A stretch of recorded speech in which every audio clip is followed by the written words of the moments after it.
সংসদ সদস্য শফিকুল ইসলাম মাসুদ বলেছেন সীমান্ত ইউনিয়ন, দিগন্ত ইউনিয়ন, এই দুটি ইউনিয়ন নাকি আমার দুই সন্তানের নামে রাখা হয়েছে।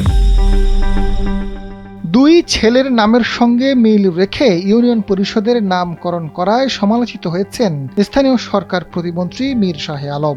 বিষয়টিকে প্রতিমন্ত্রী মিরাকল বললেও প্রশাসন বলছে ভিন্ন কথা। প্রতিমন্ত্রীর ছেলে ও বাড়ির নামে ইউনিয়ন পরিষদ হওয়ায় এলাকার মানুষ খুশি বলে বলছেন স্থানীয় বিএনপি নেতারা।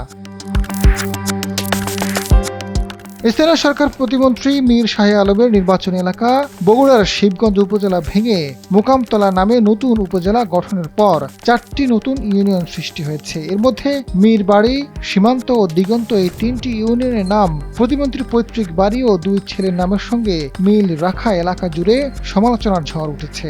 আল্লাহ বাঁচাইছে যে মাননীয় সংসদ সদস্য বলেনি সীমান্ত ব্যাংক লিমিটেড ওটা আমার ব্যাংক। পার্বতীপুরে যে ট্রেন যায় সীমান্ত এক্সপ্রেস সেটিও আমার ট্রেন। গুলশান একে যে দিগন্ত টাওয়ার রয়েছে সেটিও আমার। ও দিগন্ত টেলিভিশন আমার না, মাননীয় স্পিকার। জামায়াতে ইসলামীর সংসদ সদস্য শফিকুল ইসলাম মাসুদ বিষয়টি সংসদে নজরে আনলে প্রতিমন্ত্রী মীর শাহে আলম একে অলৌকিক মিল বলে অভিহিত করেন। যদিও স্থানীয় প্রশাসন বলছে গণশুনানি ও সুপারিশের ভিত্তিতে নামকরণ করা হয়েছে। মিরাকিলে আমার সন্তানদের নামের সাথে মিলে গেছে ঠিকই, কিন্তু আমাদের সন্তানের নাম হচ্ছে আমার মীর সীমান্ত, মীর দিগন্ত। বগুড়া জেলা প্রশাসক মোহাম্মদ তৌফিকুর রহমান জানান, তিনি উপজেলা প্রশাসনের পাঠানো সুপারিশ ও প্রস্তাবের আলোকে গণশুনানি শেষে নতুন ইউনিয়নের গেজেট প্রকাশ করেছেন।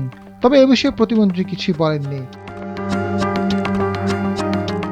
উপজেলা নির্বাহী কর্মকর্তা ইউনো জিয়াউর রহমান জানান, নতুন ইউনিয়ন গঠনের জন্য 3 সদস্যের কমিটি গঠন করা হয়েছে। কমিটির সুপারিশ জেলা প্রশাসকের কাছে পাঠানো হয়েছে। তবে কারা নাম প্রস্তাব করেছিলেন এমন প্রশ্নে ইউনো জানান, কয়েকজন ব্যক্তি নাম প্রস্তাব করেন, তবে কারো নাম তার মনে নেই। এদিকে শিবগঞ্জ উপজেলা যুবদলের সভাপতি খালিদ হাসান আরমান জানান, প্রতিমন্ত্রীর ছেলে ও বাড়ির নামে ইউনিয়ন পরিষদ হওয়া এলাকার মানুষ খুশি। ছেলে বা বাড়ির নামে ইউনিয়নের নাম করা দোষের কিছু নয়, বরং ভালো হয়েছে। আজাদ ফারুক, সময়ের আলো।